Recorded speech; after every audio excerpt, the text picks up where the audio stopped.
ओम शांति। प्रिय आत्माओं, बहनों और भाइयों, आज का विषय है भ्रमजाल।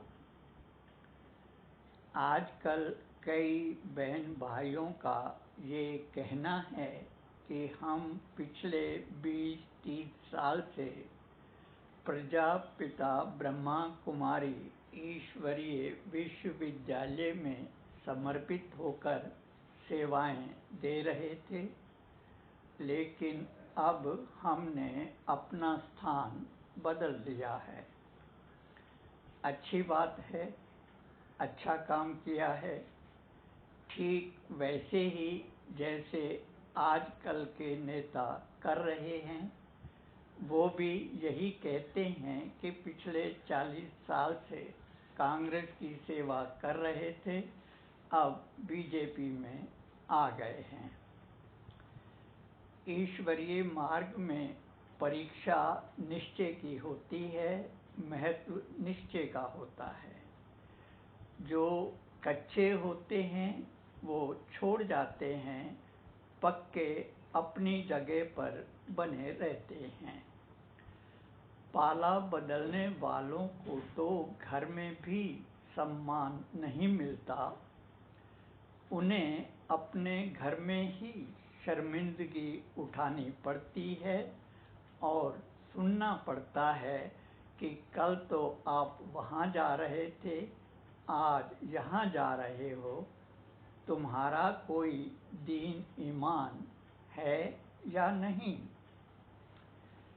अधर्मनाश और सत्य धर्म की स्थापना के लिए अवतरित हुए परमात्मा शिव यानी बाबा हमें सत्य धर्म का मार्ग बताते हैं, लेकिन चलना तो हम बच्चों को ही है। बाबा ने हमें course, revise course, realisation course सभी तो करवा दिया, शेष करवाने को बचा क्या है? बाबा ने अपना काम पूरा कर दिया। अब हम बच्चों का काम है कि अपने चाल चलन और चेहरे से बाबा को प्रत्यक्ष करें, न कि ऐसे मौके पर मैदान छोड़कर भाग खड़े हों। भागने वालों को बहादुर नहीं, भगोड़ा कहा जाता है, भगोड़ा समझा जाता है। बाबा हम सबको एक करने आए हैं या अलग अलग अखाड़े बनाकर भ्रम फैलाने आए हैं? क्या करने आए हैं? अपने आप से पूछो तो सही। ज्ञान मार्ग में चलते हुए लगभग 50 साल हो गए।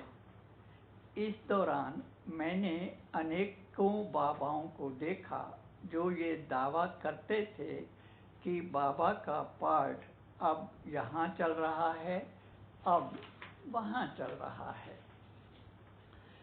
एक का दावा तो ऐसा था कि उनके यहाँ शिव और महाशिव दोनों का पाठ चल रहा है, बेटे में शिव का और बाप में महाशिव का पाठ चलता है। उनका ये भी दावा था कि एक दिन सभी ब्रह्मा कुमार कुमारियों को यहाँ ही आना पड़ेगा। ऐसा दावा करने वाले का स्वयं का ही अता पता नहीं है। एक ऐसी नारी को मैं बहुत ही करीब से जानता हूँ, जिसे ज्ञान और योग में महारत हासिल होते हुए भी न तो किसी को ज्ञान सुनाती थी और न ही बैठकर योग लगाती थी। वो सहज, सरल एवं स्वाभाविक कर्म योगिनी थी। त्याग एवं सादगी की ऐसी प्रतिमूर्ति कि जिसे देख स्वयं ब्रह्मा भी चकित हो जाए। निश्चय ऐसा कि मायावी दूत तो क्या, स्वयं मायापति रावण भी न हिला सके। ऐसी निश्चल निष्कपट भोली आत्माओं को रत्नागर भोले बाबा स्वयं तराशते हैं, अग्नि परीक्षाओं से गुजारते हैं। ऐसी तराशी हुई नारियां अपने ही घर को शिवालय बना देती हैं। ऐसे काम सादगी एवं गुप्त रीति से हुआ करते हैं, प्रदर्शनों एवं आडंबरों से नहीं। एक बार इसी नारी ने अपने पति के ऑपरेशन के दौरान बाबा से कहा था कि मैं कुछ नहीं जानती, जब तक इनका ऑपरेशन चलेगा आपको ऑपरेशन थिएटर में ही रहना होगा। ऐसी बात कोई ऐसे तो नहीं कह सकता, कुछ तो रहा होगा, कुछ तो होगा। बाबा हर घर को आश्रम बनाने आए हैं। आश्रम का मतलब प्यार से है, सुंदर वातावरण से है। गृहस्थ आश्रम ही ऐसा है जो बिना दान के अपनी नेक कमाई से चलता है, पवित्र धन का पालन करता है, साथ ही पारिवारिक और सामाजिक कर्तव्यों का निर्वाह करते हुए आदर्श प्रस्तुत करता है। सिवाय गृहस्थ आश्रम के कोई भी मठ, आश्रम और संस्था ये दावा नहीं कर सकती कि उनके यहाँ पवित्र धन अथवा नेक कमाई का पालन होता है या आदर्श स्थापित करता है। अंत में यही कहूँगा कि आप सभी बहुत अच्छे हैं, अपना अपना पार्ट बहुत अच्छा बजा रहे हैं, बखूबी निभा रहे हैं।